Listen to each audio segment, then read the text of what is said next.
Valendo. Então, boa noite oficialmente agora. Vamos começar a nossa aula 21, né? Nem parece que a gente começou ontem, gente. Já foram mais de 20 aulas. É incrível como passa rápido o tempo, né? Já estamos já finalzinho de setembro, última segunda-feira de setembro, né? E basicamente há 10 semanas ou 9 semanas do Enem. Então a gente está na portinha já. E hoje é uma aula muito importante, né? Uma aula sobre a República Liberal ou República Popular, mas aquela transição, aquele momento, né, entre ditaduras, entre a ditadura civil de Vargas e a ditadura militar ou civil-militar, alguns preferem falar, né? Já na década de 60. Então, para a gente poder começar aqui a esquentar os motores da nossa aula, eu trouxe essa linha do tempo, né? Eu gosto muito de trazer essas ilustrações, porque elas ajudam a fixar os momentos, fixar os contextos, né? Que essas partes da história se dão. Embora a gente saiba que a história ela não é linear, a história é muito mais um círculo, né? Mas da forma para que nosso cérebro consegue fotografar e assimilar melhor, dessa forma linear, perdão. Então a gente viu, né, em algumas aulas atrás a República Velha, esse período aí em amarelinho, né, que vai da proclamação da República até a Revolução de 30. Boa noite, Vitória. Começamos agora. Então, a República Boa Velha é esse noite. período que está dividido entre a República da Espada e República Oligárquica, e vai até a Revolução de 30, que vem trazer uma figura não nova, né, mas nova no cenário nacional, mas não na política, porque já era um político já de carreira, mas traz Getúlio Vargas através de um golpe de Estado que vai ficar 15 anos no poder. E Vargas é esse que é o presidente do Brasil que mais tempo ficou no poder, porque tanto na era Vargas, nesses 15 anos, quanto na República Populista, ele governa, ele volta, né? E temos aí a volta de Vargas, é igual o filme de terror, que o monstro lá, né, o vilão nunca morre, né? Ele sempre volta no final. Vargas, quase isso, dependente de vilão ou não, o vilão é um mocinho, que é uma figura muito controversa, como a gente já viu no período que nós estudamos ele, né, nas últimas, basicamente, duas aulas. Vargas é uma figura muito controversa. E ele vai ficar até ali o final da Segunda Guerra Mundial, quando realmente acontece, né, a vitória da democracia liberal, a vitória americana contra o fascismo, o fascismo da Itália e Alemanha, e aí o seu poder fica muito controverso, é muito contestado, né? Embora exista um movimento popular para que Vargas continue no poder, que é o queremismo, né? Existe um movimento pedindo a continuação de Vargas no poder, até mesmo via eleição, né? Via eleição democrática, ele acaba renunciando e não participa dessa eleição. Contudo, o seu partido vai conseguir colocar um candidato a presidente que vai ser um amigo de Vargas, uma pessoa que vai continuar um pouco as ideias de Vargas. Vamos ver um pouquinho agora, dentro da República Populista, como isso acontece. Né? E os outros dois períodos aí, a ditadura e a nova república, são cena dos próximos capítulos. Então, hoje nós estamos chegando. Boa noite, Gabizinha. Hoje nós estamos chegando nesse terceiro pedaço, né, podemos assim dizer, nessa terceira parte do período republicano, que é essa república populista ou república liberal. Por que populista? Porque todos os presidentes desse período vai ter essa característica em comum, vão ser personalidades que vão beber nessa água, nessa fonte de Vargas, porque Vargas foi quem inaugurou o populismo, né? Esse governo que tem a figura do presidente muito forte e esse manejo das massas muito forte, né? Então, Vargas inaugurou esse populismo porque ele sabia manusear as massas, né? Ele tinha ali a Voz do Brasil, ele usava a propaganda, né? O DIP, né? A Departamento de Propaganda e Imprensa, para poder manusear as massas, e os presidentes que vêm na sequência aí de Vargas vai usar bastante essa manobra, essa comunicação com a população, com o povo. Né? Então, por isso, República Populista, ou liberal, devido ao caráter da Constituição que nós temos nesse período. Então, essa é a introdução para a gente entender, né, quem está chegando aí agora. Estou só aqui fazendo aqui um panorama, até mesmo um breve resumo sobre as épocas que vieram antes, e agora contextualizando aqui a República Populista, que é esse período verde aqui, né, dessa foto linear. Só lembrando de novo que essa figura, né, dessa história linear apenas para fins didáticos, que nós sabemos, né, já foi falado isso várias vezes aqui, inclusive nas aulas, que a história ela não é linear, mas para fins didáticos a gente usa esse panorama. Então, quais são, né, as ideias basicamente aqui desse período? Bem, é um período relativamente curto de história, mas muito importante. Nós temos aí de 46 a 64, né, a período da República Liberal ou Populista. Nós temos 5 presidentes. Vai ter mais um, mas esse um não vai contar muito e, sobretudo, no Enem, ele não é importante, tá? Que é Dutra, Vargas, Juscelino, Jânio Quadros e João Goulart. Esse outro que eu falei é justamente a figura de Café Filho, que ele vem substituindo Vargas quando Vargas, não vou dar spoilers, todo mundo sabe, né? Vargas se suicidou, mas enfim, Vargas não completa o seu mandato, então Café Filho, ele vai completar esse mandato, mas não é uma figura, a gente não vai contar ele, né, como os 5 presidentes aí da República Liberal, embora sim, Café Filho foi o 13º presidente do Brasil, mas o governo dele não é tão importante, não traz elementos, né, na prova do Enem, não temos registro de questões falando de Café Filho. Então, vamos situar basicamente no que a prova pede, né? Obviamente aqui é uma aula de história focada no Enem, então a gente vai descartar elementos que não nos interessam para a prova, embora eu possa dar uma pinceladinha sobre ele no meio da aula, tá? Então ele começa, como eu falei, esse período com a renúncia de Vargas, né? Vargas ele não completa o seu mandato pelas pressões, como a gente viu, sobretudo dos militares que vêm da batalha, né, da Itália, da Segunda Guerra Mundial da Itália, lutando contra o fascismo italiano, e chega no Brasil, tem um governo fascista. Então, Vargas não completa seu mandato, existe uma pressão popular, né, para um continuismo, que é o movimento querenista, que falam, queremos Vargas, queremos uma continuidade de Vargas, não importa como, ou pelo voto, ou que ele continue, mas ele acaba renunciando. E é um período de grande pressão norte-americana, né, pela democracia, porque os Estados Unidos são os grandes vencedores da Segunda Guerra Mundial. Então, o projeto de poder norte-americano, de uma democracia liberal, ele vai ser imposto, sobretudo no Brasil. Então, nesse momento, a democracia norte-americana, né, o modelo democrático norte-americano, ele vai ditar as regras. Nós vamos ver isso em cada governo, como acontece. Por quê?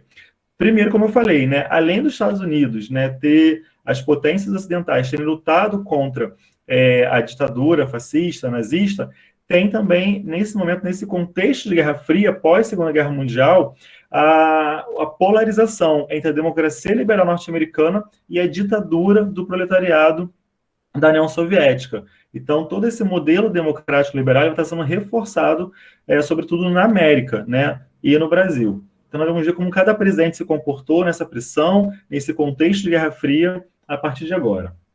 Então, vamos comigo. O nosso primeiro presidente que nós temos nesse período popular ou liberal é Eurico Gaspar Dutra. Quem mora na Baixada Fluminense, é Gabi, a nossa representante, tem esse nome Dutra, um nome muito famoso, né? Eu sou de Nova Iguaçu, como vocês sabem, e Dutra faz parte da minha vida, né? Quem mora na Baixada, Nova Iguaçu, Caxias é mais Washington Luiz, mas Nova Iguaçu, Queimado, São João, pega a Dutra quase sempre, né? Vai vir para o Rio, tem que pegar a Dutra. E vamos ver por que, né, a Dutra é tão importante. Bem, Eurico Gaspar Dutra, ele é do PSD, ele era amigo de Vargas, né? Então ele é esse continuismo, ele representa esse continuismo de Vargas no poder, e ele era um militar. Então, eu trouxe essa característica, porque é muito importante. A gente sempre acha que somente na ditadura tivemos militares no poder. Não, nós tivemos militares no poder na República Velha e também durante a República, né? E, sobretudo, na República Liberal, na figura de Eurico Gaspar Dutra, que era militar. Tá? Ele vai ser extremamente aliado alinhado à política americana e aliado dos Estados Unidos, né? Ambas as palavras cabem nesse contexto de Guerra Fria. Então, ele vai alinhar a sua política, né, a política econômica brasileira, aos interesses norte-americanos. E é com ele que nós temos já uma nova Constituição, né? A gente estava até agora com a Constituição de 34, a Constituição de Vargas, né, que o governo constitucionalista trouxe, e agora, em 46, nós temos a Constituição Liberal. Por isso, até que esse período também é chamado de República Liberal, porque nós estamos agora no advento, né, da Constituição Liberal. Por que liberal? Porque essa Constituição ela vai trazer essa tripartição de poderes de forma bem enfática, né? A gente viu que Vargas ele fecha o Congresso algumas vezes, ele determina quem vai ser os governadores, né, que vão atuar como interventores nos estados, mas nesse momento, como eu falei, é um momento de democracia liberal. Os Estados Unidos eles impõem o modelo democrático e o Brasil vai seguir esse modelo democrático. Então, os estados vão ter uma autonomia política, uma autonomia administrativa, e a tripartição dos poderes vai ser seguida à risca. Então, por isso que é um período liberal, tá? O que traz de importante Dutra para a gente? A gente tem que saber de Dutra. Né? Basicamente, nesse período, a gente vai estudar muito os planos econômicos, o que esses presidentes fizeram na economia. Então, Dutra, vamos ligar a palavra SALT. SALT é o que vamos lembrar de Dutra para a prova do Enem. Tá? O que quer dizer SALT? SALT era um plano dele para desenvolver e dar maior crescimento para áreas que ele entendia que estavam fragilizadas no Brasil. Então, ele queria desenvolver essas áreas do SALT, que é saúde, alimentação, transporte e energia, tá? Então, algumas pessoas confundem que é de educação ou é de esporte. Não, é de energia, tá? Educação, sempre de lado, tá? Fácil de lembrar, tá? Não é educação. E por que algumas pessoas confundem com de esporte? Porque nesse momento, né, que vai ser construído o Maracanã, porque em 50 nós temos a Copa Mundial, a primeira Copa do Mundo realizada no Brasil, que o Brasil vai perder para o Uruguai, né, vai ser aquele famoso Maracanaço. Tinha assim era também uma forma política de expressar um sentimento nacional, né? Achava-se que o Brasil ia ganhar a Copa, ia mostrar, e seria uma tradução desse crescimento brasileiro, do Brasil como uma nação importante, e o Brasil perde para o Uruguai. Mas, embora o Maracanã foi construído nesse momento, tivemos a Copa do Mundo, a gente não tem nada a ver com o esporte, tá? Era o de energia. E o que vai ter de energia nesse momento, né? Dutra ele constrói a hidrelétrica de São Francisco. Embora seja uma obra começada por Vargas, foi no seu governo que essa obra importante foi concluída, né, e obviamente que ele que fez essa inauguração. E outra coisa importante dentro do ramo ali do transporte foi a criação da rodovia Rio-São Paulo, ou Rio-Sampa, né, que a gente costuma chamar de Via Dutra, ou rodovia Eurico Gaspar Dutra. Então, como eu falei no começo, essa talvez seja a contribuição mais importante mesmo de Dutra para o Brasil, porque Rio ainda era a capital nacional. Então, ligar a capital nacional, né, Rio de Janeiro, sempre uma importante capital cultural também do Brasil, a capital econômica era São Paulo, foi muito importante essa construção dessa rodovia, né? Então, basicamente, o Plano SALT teve só essas duas obras importantes. Uma de energia, que foi iniciada por Vargas, né, era nem de Dutra, e a rodovia Dutra, por isso leva seu nome, que talvez seja a obra mais importante do seu período, tá? Esse plano, ele fracassou, né, ele não trouxe nenhum grande salto, aí fazendo uma paráfrase, né, com a sigla SALT, não deu nenhum salto em energia, alimentação, transporte, nem energia, em que pesa essas duas obras que eu citei. Então, foi um plano basicamente fracassado, não trouxe grandes desenvolvimentos, tá bom? Então, de Dutra para a prova, vamos lembrar da Constituição, do Plano SALT e do seu alinhamento aos Estados Unidos nesse período de Guerra Fria. Tranquilo até aí, pessoal? Da introdução de Dutra, posso seguir para o próximo presidente? Beleza, professor, só uma coisa, esse CIA é o quê? Que está abreviado? O S do SALT? Não, esse CIA. CIA Ah, hidrelétrica. Companhia Hidrelétrica de São Francisco. A Beleza, CIA é a obrigada, abreviação prof. de companhia. Tranquilão? Tranquilão, obrigada. Gente, é sempre muito importante essa pergunta. Obrigado pela contribuição, Gabi, porque às vezes eu posso dar aqui algumas palavras ou abreviações que vocês não sabem. Perguntem, tá? Qualquer palavra, de repente, usada, que às vezes para mim é muito tranquilo, eu coloco no slide e para vocês não. Então é importante o entendimento de vocês, tá? A aula é para vocês. Então sempre perguntem. Obrigado aí pela contribuição. De repente a dúvida de Gabi pode ser de outra pessoa. Então façam isso, tá? Porque às vezes eu coloco uma palavra que é tão normal para mim e não ficou inteligível, então é importante que eu transmita a informação, tá? Então, pessoal, o nosso segundo presidente aí é a volta de Vargas, né? Vargas, ele volta ao cenário, né? Ele nunca esteve longe do poder. Nesse período aqui, voltando de Dutra, ele estava como senador, né? Então ele nunca se afastou do poder federal, né? Ele estava ali na figura de senador, mas agora ele volta através do PTB, o Partido Trabalhista Brasileiro. Dessa vez ele volta pelo povo, né, pelo voto direto. Vamos lembrar, no governo provisório ele entra, né, através de uma ditadura, perdão, através de um golpe. No governo constitucional ele vem num voto indireto. E no Estado Novo ele vem dando um golpe nele mesmo como ditador. Então ele já governou por golpe, já governou pelo voto indireto, e agora ele está governando, ele vai governar pela primeira vez pelo voto direto do povo, por eleição, né? Exatamente. Vargas é que ele ame ou odeie, né? É uma figura muito controversa. Eu reconheço que ele trouxe vários avanços nos direitos sociais, lembrando, não é mérito dele, né? Eram lutas dos movimentos sociais, eram lutas que a sociedade civil pedia, mas ele foi quem assinou, quem canetou esses direitos, né? Avanços muito importantes, como nós vamos ver agora, mas também ele foi um ditador, ele também fechou o parlamento, caçou opositores, então é uma figura muito controversa. E talvez seja desse período agora um dos presidentes que tem mais coisas a serem estudadas e mais coisas a serem pontuadas na prova. Um presidente que cai muita coisa sobre ele na prova do Enem, né? Então, o que nós temos sobre ele? Que a política econômica que nós vamos ter com Vargas é uma política nacionalista, tá? O que é isso? Ele vai se distanciar um pouco dos Estados Unidos. Ele vai focar no Brasil. Ele vai querer o fortalecimento da economia nacional através de empresas nacionais. Ele não vai querer que o capital estrangeiro venha para cá gerir empresas e levar o lucro embora. Então, o foco de Vargas é que o Brasil faça a gestão dos seus recursos, das suas indústrias e o lucro fique no Brasil, tá? E, sobretudo, com empresas estatais. Então, é um Estado mais forte que Vargas vai estar defendendo nesse período. E como grande símbolo desse momento, dessa política econômica que eu estou trazendo, é a questão do petróleo, né?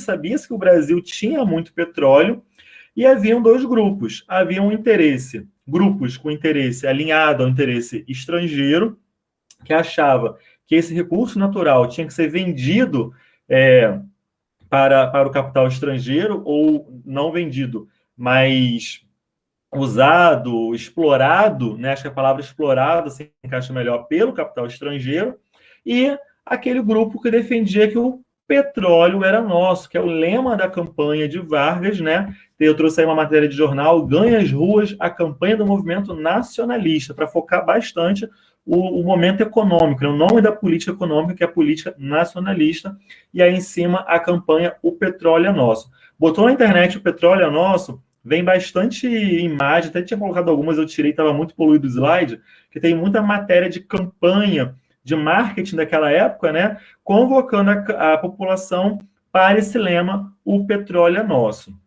Bem, como eu falei, o grupo, né, atrelado ao governo era esse grupo nacionalista, e havia na contramão, né, que ia de encontro a esse grupo, o grupo entreguista. A oposição era chamada de grupo entreguista. Por quê? Porque eles queriam entregar os bens nacionais, né, os recursos nacionais, a exploração dos nossos tesouros ao capital estrangeiro.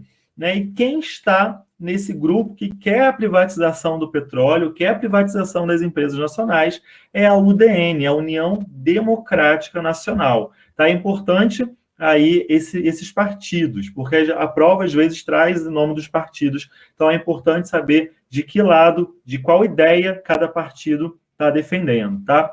E a pessoa que estava por trás da UDN, né, o grande nome da UDN, embora a UDN nunca conseguiu eleger um presidente apenas por coligação, mas não era uma pessoa da UDN, era Carlos Lacerda, né? Carlos Lacerda é uma figura muito controversa também, formado na faculdade, que eu me formei em Direito, na FND da UFRJ, né? Ele era jornalista também, e ele estava ali atrelado aos Estados Unidos, a empresários e militares que queriam entregar, né, o nosso petróleo, o petróleo brasileiro, para a exploração internacional. Tá? Então, esse vai ser o grande grupo de oposição à figura de Getúlio Vargas, né? A UDN, capitaneada e encabeçada por Carlos Lacerda.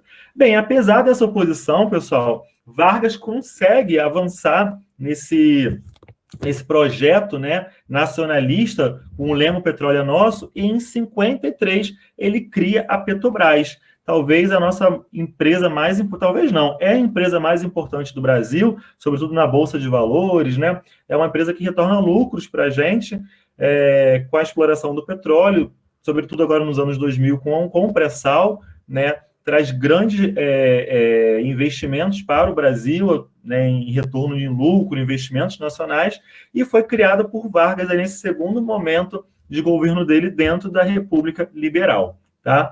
Contudo, esse pessoal aí, esse grupo entreguista, eles não vão ficar tranquilos, né? Ah, Vargas criou a Petrobras, que pena, perdemos. Não, eles não vão recuar. O que acontece? Eles vão criar, né? E aí, pessoal, vou focar na história oficial, né? Que a história oficial diz que na Rua Toneleiros, que fica lá em Copacabana, houve um atentado a Carlos Lacerda e morre o seu segurança, né? O major da aeronáutica Rubens Vaz. Ele acaba morto nesse atentado. Bem, a história oficial fala que Gregório Fortunato, que era o segurança de Vargas, que arquitetou esse atentado. Então, foi a cúpula de segurança do governo de Vargas que faz esse atentado a um opositor da UDN. Até hoje, isso não está muito esclarecido, né? Existem várias teorias aí que foi um atentado forjado, que o próprio grupo entreguista fez atentado, inclusive Lacerda leva um tiro no pé e dizem que ele mesmo deu esse tiro no pé para poder, né, fazer um drama, sofreu um atentado, né? Desde aquela época, pessoal, já estamos aí com fake news, né? Podem observar, a gente não tem internet, não tem Twitter, mas sim, temos aí um filme bacana, temos, inclusive, esse período, tem vários filmes que narram momentos desse período, né? É um período muito rico da história, e nós temos vários tem um filme, né, que vai falar do atentado da Rua Toneleiros, tem série da Globo, né, dos Anos Dourados, enfim, tem Anos Rebeldes, tem vários filmes aí, séries que narram esse período, né? Mas o que a história oficial conta é que saiu do gabinete de Vargas esse atentado. E aí esse grupo começa a fazer uma pressão muito grande na pessoa de Vargas, né? Inclusive, o próprio os militares que faziam parte do gabinete da presidência falam para Vargas, renuncia ou nós vamos tirar você. Então, vocês vão observar, pessoal, que o golpe militar que acontece em 64, ele já era uma ideia antiga, né? Aí, 10 anos antes, ele já estava germinando, ele já estava aparecendo esse golpe, ele vai aparecer em outros momentos com os presidentes. Mas aí, desde Vargas os militares que eram aliados aos Estados Unidos, na política americana, já vai ser contra Vargas, porque Vargas ele não se alinha à política norte-americana. Então, os militares já tentam aí fazer um golpe. E Vargas fala, eu só saio morto, eu só saio da presidência morto. E, de fato, em 54, Vargas, devido a essa pressão do grupo entreguista e da pressão também desse atentado, Porque esse atentado, pessoal, eles moveram o apoio popular que Vargas tinha contra ele. Como o Vargas tinha muito apoio popular, lembrando que ele era o pai dos pobres, pai dos trabalhadores, né, devido aos direitos trabalhistas que ele deu na era Vargas, e como ele vem pelo voto popular, Vargas ele era muito querido. Então, a forma que os opositores encontraram para tirar Vargas era mexer na opinião pública para ir contra ele. Tá? Então, por isso esse atentado, até hoje, tem áreas de uma conspiração, áreas que foi, na verdade, um golpe falso, né? Manipulado para mexer nessa opinião pública. E, de fato, acontece, né? E Vargas fala, esse povo que eu tanto amei, né, que eu era o pai dos pobres, pai dos trabalhadores, agora se volta contra mim. Então, eu vou tirar a minha vida, eu saio da vida para entrar na história, né, que diz a carta dele, que ele deixou quando ele se mata, ele se suicida, né, no palácio. E até hoje também essa morte de Vargas ela é muito contestada. Se realmente ele se matou, ou mandaram ele se matar, ou mataram ele, não é muito explicado. Mas a história oficial, que é o que importa para a gente, para a prova do Enem, é que ele se matou devido a essa pressão do grupo entreguista pela sua renúncia, tá bom? Então, pessoal, eu trouxe para vocês, eu falei que o William Bonner vinha hoje, e ele vai vir nesse momento, eu vou chamar meu amigo William Bonner, que eu vou trazer para vocês um trecho de uma matéria do Jornal Nacional, quando fez aniversário da morte de Vargas, tá? Então, um trecho de 2 minutos de vídeo que eu trouxe, que vai trazer alguns pontos importantes até agora que eu falei da matéria, né? E o que eu quero que vocês foquem é nesse, além das informações que são trazidas pelo vídeo, só um minutinho que travou aqui. Enquanto você está abrindo, só um comentário assim, né? Não agregamos na aula, mas se eu não me engano, no meu nono ano, eu fui num passeio para a escola, eu não me recordo o nome do museu. Se eu não me engano, a gente visitou o quarto em que Getúlio Vargas se suicidou, e aí tinha a camisola, a arma usada. É o Palácio Laranjeiras, aqui no Rio, né? Palácio do Catete, perdão. Isso. Palácio do Catete. No Rio, exatamente. Eu confesso, gente, que eu nunca fui no Palácio do Catete. Tenho vergonha de falar isso. Eu nunca fui, mas é bem pertinho da gente, né? E realmente, até hoje lá tem um quarto, né? Que Vargas estava dormindo, né? E onde ele se matou. Só um minutinho, pessoal, porque a revolta das máquinas sempre acontece, né? Se não acontecer a revolta das máquinas, aqui o vídeo. Vocês estão vendo? Não, acho que a tela pode compartilhar, né?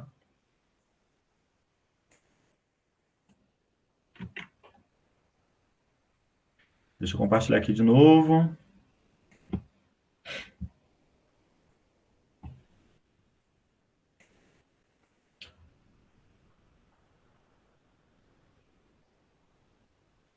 Homenagens pelo Brasil marcaram hoje os 50 anos da morte do presidente que mais... Vocês estão vendo o William Bonner, não?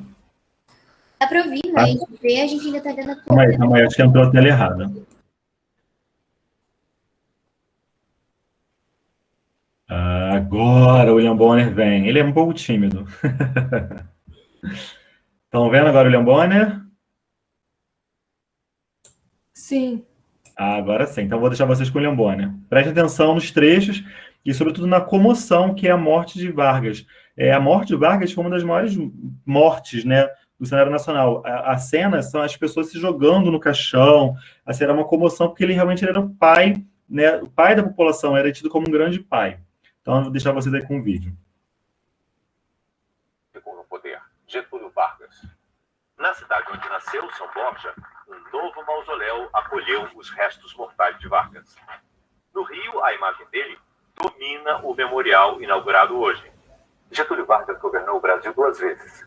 A primeira de 19... Ai, Gabi, o quarto aí. A 1945, quando foi deposto. Ele voltou eleito pelo voto popular em 1950. Ficou até 1954, quando em 24 de agosto, às 8h30 da manhã, ele se matou com um tiro no peito neste quarto do Palácio do Catete. Getúlio chegou ao poder amparado na Revolução de 30, o movimento armado que derrubou o presidente Washington Luiz. Ele dá ao trabalhador jornada de 8 horas, descanso semanal, férias anuais remuneradas, salário mínimo. Para as mulheres, o direito de votar. Mas centraliza o poder. Em 1937, fecha o Congresso, acaba com os partidos políticos e outorga uma Constituição que lhe dá poderes absolutos. É o chamado Estado Novo.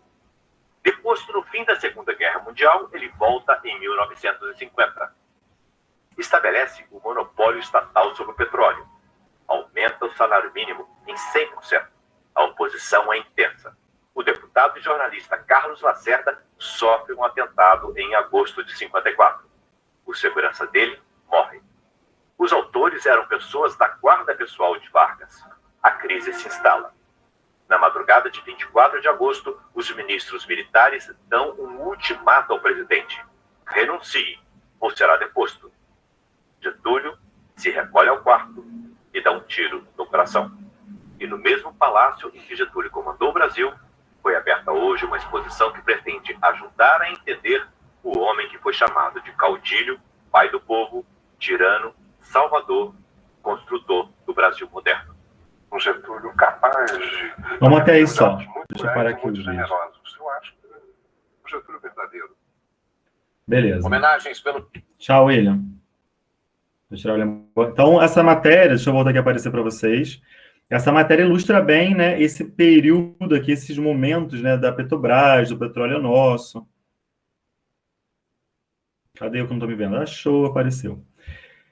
Então, esse trecho de reportagem, né, ele narra bem essa questão, né, desde o Estado Novo, quanto aí o período agora democrático de Vargas, tá? Deixa eu voltar. Bem, como eu falei, com a morte de Vargas, quem vai assumir é Café Filho, tá? Café Filho, ele apenas vai falar o seguinte, gente, eu vou cumprir meu mandato. Por quê? Porque os militares que pressionaram, né, Vargas, estavam querendo muito dar um golpe. Então, Café Filho fala, ó, eu vou fazer só o que o Vargas estava fazendo, não fazer nada diferente, eu nem quero ser mais presidente, tá? Eu nem vou me candidatar. Ele vem bem assim, no miudinho, no sapatinho, para não sofrer um golpe, tá? É um período de instabilidade política, não vou entrar muito, né? A título de curiosidade, os militares tentam fazer uma eleição com apenas um candidato apoiado por eles, não passa, tá? As eleições acontecem, fica naquela polarização de PTB contra a UDN, mas quem vai assumir é Juscelino, que é do PSDB, que é um partido muito atrelado ao PTB, que é o partido de Vargas, tá? Então, em que pese o partido de Vargas não entra, o PSDB era um partido muito... fazia coligações com o PTB, tá? Então, era também uma oposição à UDN. A UDN ainda, os militares não conseguem colocar a mão no poder, tá? E Juscelino, ele também é uma figura muito importante para a nossa história, para a história do Brasil, né? Lembramos que Vargas vem com o plano econômico nacionalista e Juscelino vem com nacional desenvolvimentismo. Qual é a diferença? É que Vargas ele vai querer fortalecer o Estado, o crescimento do Brasil pela própria mão do Estado. Então, era um nacionalismo mais rígido.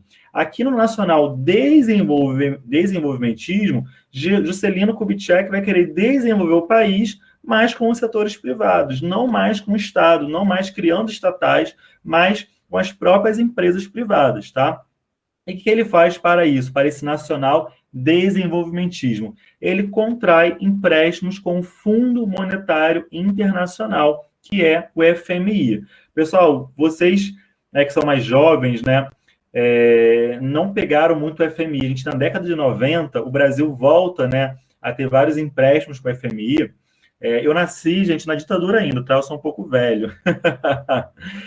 E o FMI, quando ele empresta dinheiro para um país, ele faz um controle, ele dá uma cartilha de como esse país deve se comportar para poder honrar esse empréstimo que ele fez. Então, assim, eu vou te dar dinheiro, mas para você pegar esse dinheiro, para você ter dinheiro para me pagar no futuro, tu tem que seguir a minha cartilha. E é uma cartilha totalmente que privilegia o capital estrangeiro, que privilegia o liberalismo econômico, é um Estado enxuto, né? O que para o Brasil, que depende de uma política estatal, é muito ruim. Então, geralmente, vem com inflação, vem com desemprego, vem com desigualdade social. Vamos ver isso daqui a pouquinho. Então, só aqui adiantando, dando um spoiler do que é o FMI, né? O temido FMI. Bem, então ele contrai empréstimos desse Fundo Monetário Internacional, e qual é a meta dele? Com esse dinheiro, eu vou desenvolver 50 anos em 5, porque os mandatos na época de presidente eram de 5 anos. Então ele pretende fazer o Brasil crescer 50 anos em 5, ou seja, uma meta muito arrojada, né? E ele vai prestigiar tanto as indústrias de bens de consumo não durável, quanto as indústrias de bens de consumo durável. Calma aí. O que são bens de consumo não duráveis? Basicamente, eletrodomésticos, né? Bens que você compra e daqui a algum tempo eles vão quebrar, vão ficar obsoletos, como geladeira, como torradeira, fogão, né? E temos aí um bem de consumo não durável muito importante, que é o rádio, né? O rádio ele era feito lá fora, era importado, e quando as indústrias nacionais elas começam a fazer rádio, né, vender rádio brasileiro, existe um boom dos rádios, as pessoas começam a comprar e a ouvir rádio. E é nesse período que nós temos aí os anos dourados, os anos do rádio, né? Aquelas cantoras de rádio, as radionovelas. É nesse período, com esse boom da indústria nacional, fabricando rádio no Brasil, ou seja, vendendo um aparelho mais barato, feito em solo brasileiro, esse bem de consumo, ele é popularizado. E assim também, né, as pessoas que viviam do rádio, os artistas, as cantoras. Então, é desse momento aí os anos dourados. E temos também as indústrias de bens de consumo duráveis, que são bens que têm uma duração maior, né, sobretudo os automóveis. Então, aí com o Juscelino, a Volkswagen e a General Motors vêm para o Brasil. E qual é a figura que a gente lembra assim, né, de Volkswagen daquela época mais importante? É o nosso Fusquinha, né? O Fusca. O Fusca, esse carro que virou um emblema nacional, ele vem justamente aí nesse período de Juscelino Kubitschek, com essa política de metas, abrindo as indústrias aí até para o capital estrangeiro, né? Com a General Motors e a Volkswagen, tá? Outras coisas importantes que vem no período de Juscelino é a hidrelétrica de Furnas, né? Uma das maiores aí usinas da época de Furnas. Temos a construção de Brasília, a capital, né? E a capital ela é construída por dois motivos. A gente, lembrando, de novo, a gente está num contexto de Guerra Fria. Então, não era bacana ter uma capital no litoral, né? No Rio de Janeiro, porque poderia ser atacado tanto pela via aérea, era muito fácil de chegar, né? Quanto pelo mar. Então, leva essa capital para o interior para dar uma proteção para a capital, mas esse não é o principal motivo. O principal motivo de Juscelino em construir uma capital no meio do Cerrado, no meio do Centro-Oeste, é o plano de desenvolvimento para o interior. Ele vai buscar esse desenvolvimento do Brasil, né, não só no litoral, nas cidades, no eixo Rio-São Paulo, mas ele vai tentar levar para o interior esse desenvolvimento. E nesse período, com essa grande industrialização e também a construção de uma capital no meio do Cerrado, existe o maior êxodo rural do Brasil, é o maior momento de fuga de pessoas do campo para as cidades, né? É nesse momento que o Brasil torna-se um país mais urbano, né? Brasília vai receber muitos trabalhadores, a maioria vindo do Nordeste, né, que são chamados os candangos, né, que são trabalhadores que vêm de fora para morar em Brasília, tanto que Brasília, a primeira geração, ninguém é brasiliense, né? Acho que hoje a gente está na terceira geração de pessoas que já têm, né, muitos brasileiros, pessoas que nascem em Brasília, mas os avós, até mesmo o pai de algumas dessas pessoas, eu tenho vários amigos em Brasília, ninguém é de Brasília, né? Todo mundo vem de fora, porque Brasília trouxe esses trabalhadores, essa massa de trabalhadores para a construção da capital, né? E também com essas indústrias, né, como eu falei, de bens de consumo duráveis, não duráveis, existe um êxodo rural muito grande para as cidades e o Brasil se urbaniza, tá? Além disso, Juscelino também ele cria o plano de rodovias federais. Ele vai tentar ligar as diversas cidades do Brasil, sobretudo na capital, Brasília. Então, são as famosas BRs, né? Ele não chega a concluir esse plano no mandato dele, mas a ideia, o escopo do projeto vem do governo dele, do governo de Metas, tá bom? Outra coisa também que não deu muito certo, mas é muito famoso, é a criação da SUDENE, que é a Superintendência de Desenvolvimento do Nordeste. Ele vai criar essa superintendência para desenvolver o Nordeste, mas é basicamente uma empresa fantasma. Não vai dar certo, a SUDENE ela não vai chegar a criar resultados, e isso, pessoal, vai gerar grande especulação e acusações de corrupção no governo de Juscelino Kubitschek. Como ele está movimentando muito dinheiro, né, ele pega empréstimo para o FMI, capital estrangeiro chegando, criação da Sudene, muitas obras, cria-se essa atmosfera de desvio de dinheiro público, né, em obras, em construção. Então, cria-se uma instabilidade política com essas acusações de corrupção. E, além disso, o governo também dele vai ser marcado pelo alto índice da inflação. Lembra que eu falei que o FMI, quando empresta dinheiro, ele dá uma cartilha neoliberal que o governo tem que seguir? É uma cartilha que vai trazer muito prejuízo para a população mais pobre, né? Então, existe o aumento da inflação, o aumento do desemprego, o aumento da desigualdade social do país. Tem uma foto, né? Uma charge de época, que é no Enem de 2013, que vem falar o seguinte, né? A gente agora tem rádio, a gente agora quer feijão, porque rádio a gente consegue comprar, mas o feijão não, o feijão está caro. Então, mostra esse paralelo que ele consegue popularizar bens de consumo não durável, mas o arroz, o feijão, a cesta básica está cara, tem inflação. Então, a população, ela consegue, né? Vem a televisão também, logo na esteira aí desse momento, a população consegue comprar, mas a grande massa, o trabalhador mesmo, sofre com desemprego, fome e desigualdade social. Então, em pese o Brasil cresce nos indicadores econômicos, aumenta a desigualdade, né? Os ricos cada vez ficam mais ricos e os pobres cada vez ficam mais pobres. Bom, xibom, xibom, bom, bom, já dizia a poetisa, né? É bem por aí. Essa música não é da época de vocês, gente, mas vocês devem saber, né? É da minha época. Opa, obrigado, Beatriz. Eu estou sozinha aqui cantando bom, xibom, xibom, bom, bom. Mas não é verdade? Eu peguei referência. Obrigado. Não é da minha época, mas já dancei. Já dançou, que bom. Então todo mundo conhece, né? A axé é atemporal, não é verdade, gente? Então, pessoal, vou ficar com vocês até Juscelino, tá? Na próxima aula eu vou trazer Jango e Jânio, são figuras também muito importantes, mas eu vou encerrar em Juscelino para a gente poder fazer alguns exercícios, tá? Temos ainda aqui 4 minutinhos de aula, dá tempo de fazer.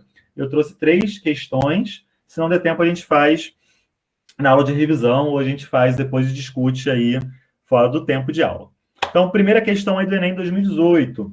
Vem 2 textos. O primeiro é o programa do PSD, que fala o seguinte sobre capital estrangeiro. É indispensável manter clima propício à entrada de capitais estrangeiros. A manutenção desse clima recomenda a adoção de normas disciplinadoras dos investimentos e suas rendas, visando reter no país a maior parcela possível dos lucros auferidos.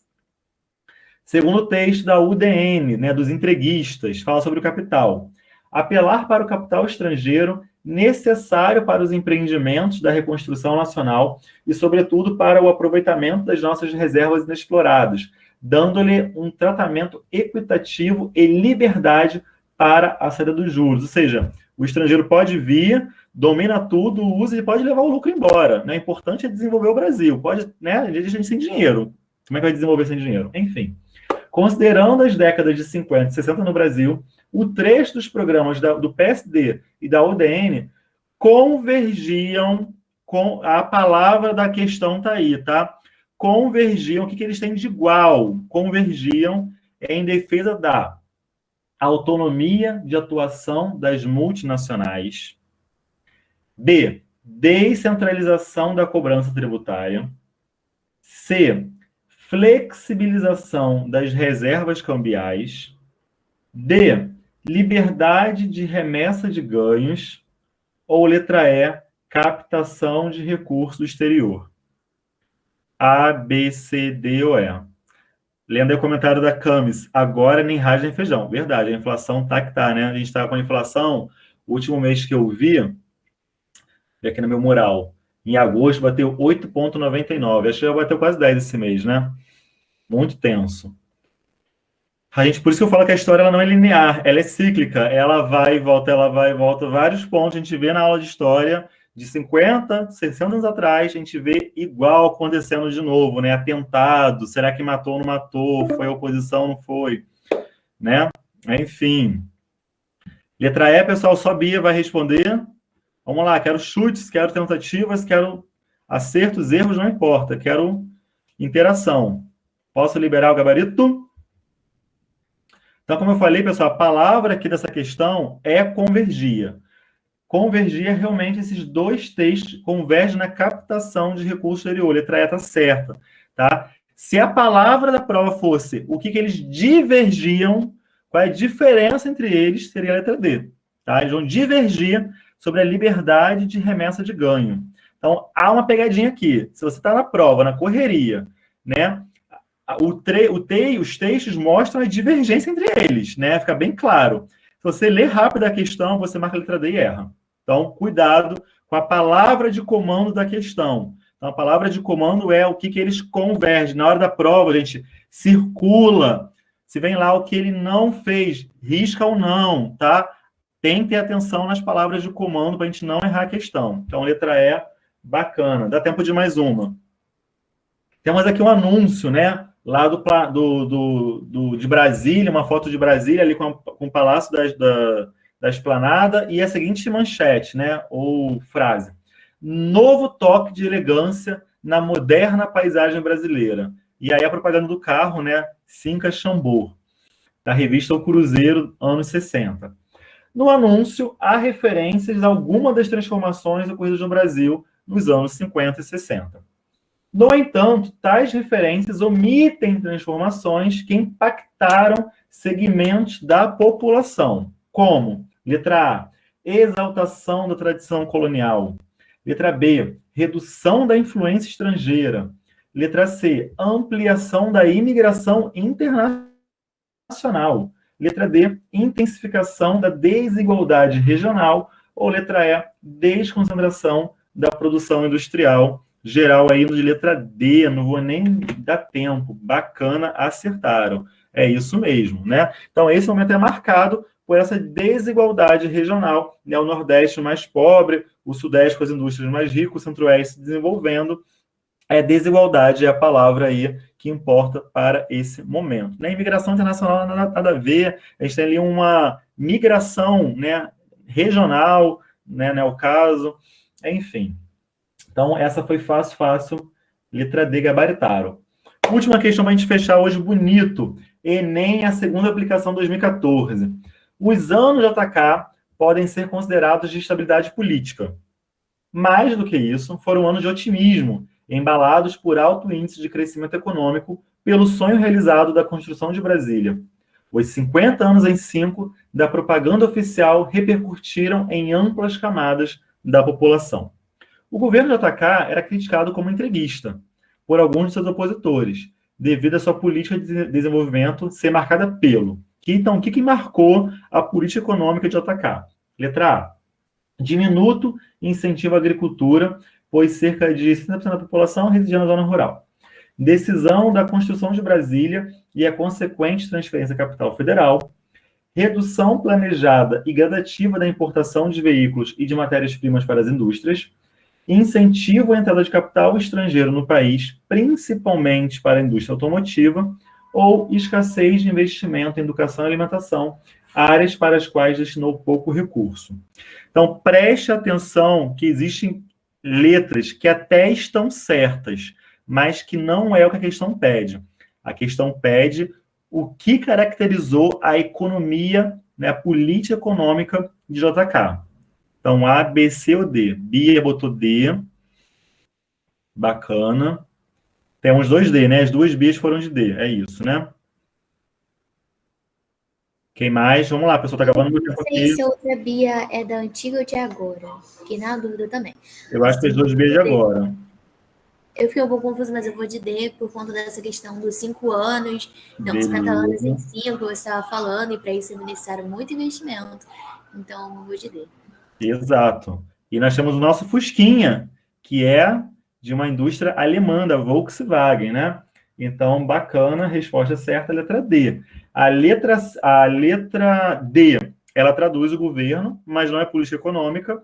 A letra E também, né? É uma realidade que acontece na esfera social. Mas o que a questão pede é sobre a economia. Então, existe um incentivo de capital estrangeiro no país principalmente para a indústria automotiva, com a General Motors e a Volkswagen, aí com o nosso Fusquinha sendo o carro, né, que vai ilustrar o governo de JK. O JK ele vai desfilar em carro aberto no Fusquinha, né? Então, o grande carro símbolo do plano econômico aí é a indústria automotiva estrangeira, né? A gente não tem uma indústria nacional nesse momento. Então, letra D, correto, gabaritaram mais uma vez, acertaram e arrasaram. Pessoal, é isso.